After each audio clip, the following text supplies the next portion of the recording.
చెంతూరు bus ప్రమాదంపైన ప్రధాని మోడీ దిగ్భ్రాంతి వ్యక్తం చేశారు. మృతుల కుటుంబాలకు 2 లక్షలు, క్షతగాత్రులకు 50,000 చొప్పున ఎక్స్‌గ్రేషియా ప్రకటించారు. అనంతరం మృతి చెందిన కుటుంబాలకు ప్రగాఢ సానుభూతి తెలియజేశారు.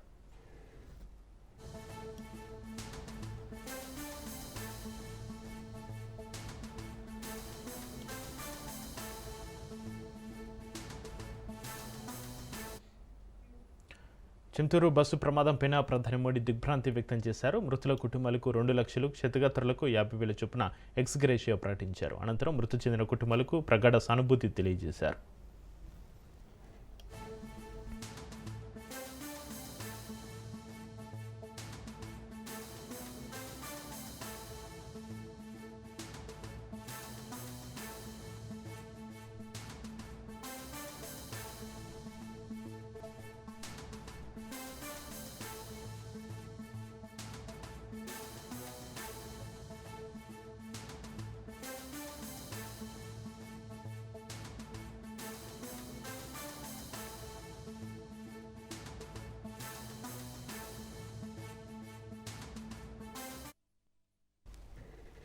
కల్లూరు జిల్లాలో బస్సు ప్రమాదం స్పందించిన సీఎం చంద్రబాబు నాయుడు, పీఎం మోడీకి సంబంధించి మరింత సమాచారాన్ని మా ప్రతినిధి సంతోష్ ఫోన్లైన్ అందిస్తారు. సంతోష్.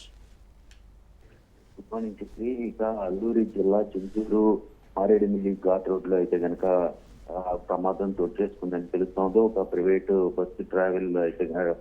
ప్రైవేట్ బస్సులో అయితే కనుక వెళ్తున్నటువంటి తీర్థయాత్రలకు బయలుదేరినటువంటి దాదాపు 30 మంది పైగా కూడా ఉన్నటువంటి ప్రయాణికులతో వెళ్తున్నటువంటి బస్సు ఘాట్ రోడ్ లో అయితే కనుక మితిమీరిన వేగంతో అయితే కనుక అదుపు తప్పి లోయలో పడిపోవడం కూడా ఇటు జరుగుతున్నటువంటి దుర్ఘటన అయితే కనుక రాష్ట్ర వ్యాప్తంగా కలిసివేసినటువంటి పరిస్థితులు కూడా కనబడతా ఉన్నాయి. దాదాపు ఈ యొక్క ఘటనలో 9 మంది అనేది మృతి చెందడం, అదేవిధంగా 23 మంది వరకు కూడా గాయాలైనటువంటి పరిస్థితులు కూడా ఉన్నాయి. అయితే ఈ నేపథ్యంలోనే ఏదైతే తెల్లవారుజామున 4 గంటల సమీపంలో అయితే కనుక ఈ యొక్క ఘటన చోటు చేసుకుందంటూ కూడా ఇటు అక్కడ ఉన్నటువంటి పోలీసులు నిర్ధారణకు రావడం కూడా జరుగుతూ ఉంది. అంతేకాకుండా ఇటు డ్రైవర్ యొక్క అతివేగ నిర్లక్ష్యానికి అయితే కనుక ఈ యొక్క ఘటనకి అయితే కనుక పెద్ద ఎత్తున జరిగినటువంటి పరిస్థితులు కూడా ఉన్నాయంటూ కూడా ప్రాథమిక నిర్ధారణకు అయితే వచ్చినట్టు కూడా తెలుస్తూ ఉంది. ఇప్పటికే క్షతగాతులను అయితే రెస్క్యూ చేసి క్షతగాతులను అయితే కనుక సమీప ఏదైతే ఇటు ఆసుపత్రికి అయితే ప్రభుత్వ ఆసుపత్రికి తరలించడం, అదేవిధంగా అందుబాటులో ఉన్నటువంటి హాస్పిటల్లో ఉన్నటువంటి వైద్యాధికారి అయితే కనుక ఆదేశాలు జారీ చేయడం,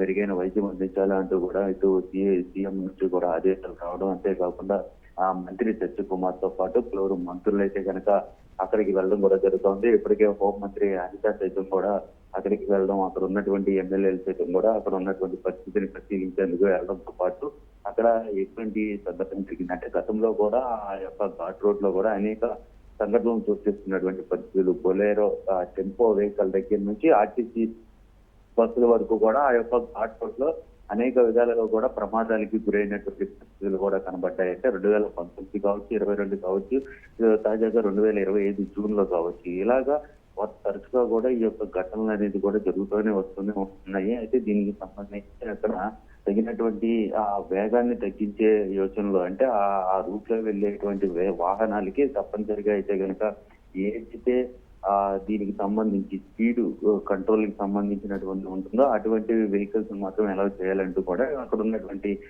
స్థానికులు కూడా చెప్తున్నటువంటి పరిస్థితులు. ఏదేమైనప్పటికీ సీఎం నుంచి దాదాపు ప్రధానమంత్రి వరకు కూడా ఈ యొక్క సంఘటన అయితే కలిసివేసినటువంటి నేపథ్యంలోనే ఇటు ప్రభుత్వం తరఫున క్షతగాత్రులుగా అయితే కనుక ఆదుకునేందుకు ఆర్థిక సాయం ప్రకటించే అవకాశాలు ఎక్కువ కనబడతా ఉన్నాయి. ప్రాథమికంగా అయితే వారికి మెరుగైన వైద్యం అంటే జీహెచ్ లో కావచ్చు, అదేవిధంగా ప్రైవేట్ హాస్పిటల్స్ లో కూడా అందుబాటులో ఉంటే మాత్రం పూర్తి స్థాయిలో వారికి మెరుగైన వైద్యం అందించేందుకు కూడా ప్రభుత్వ యంత్రాంగం అయితే కనుక ఇటు ఆర్థికాలు జారీ చేయడం కూడా చెప్తా ఉంది. ఏదేమైనప్పటికీ ఇటు మారేడుమిల్లితో పాటు అదేవిధంగా రాష్ట్రంలో ఈ రోజు జరిగినటువంటి సంఘటన నంద్యాల జిల్లా కూడా అనేక నేషనల్ హైవేలో కూడా సంఘటన జరిగినటువంటి పరిస్థితులు. ఇలా హైవేలో కూడా చూసుకున్నట్లయితే కనుక ఒక పక్క చలి తీవ్రత, ఎందుకంటే ఏజెన్సీ ప్రాంతంలో కూడా చలి తీవ్రత ఉన్నటువంటి నేపథ్యంలోనే ఇటు ఘాట్ రోడ్ లో మరింత మంచు పడుతున్నటువంటి నేపథ్యంలోనే అక్కడ మరింత వేగంగా అయితే అతి వేగం అనేది కూడా ఈ యొక్క ప్రమాదానికి దారి తీసినటువంటి పరిస్థితులు కూడా నెలకొన్నాయంటూ కూడా అక్కడ ఉన్నటువంటి స్థానికులు కూడా చెప్తున్నటువంటి పరిస్థితులు అయితే ఉన్నాయి. Right, thank you Santosh.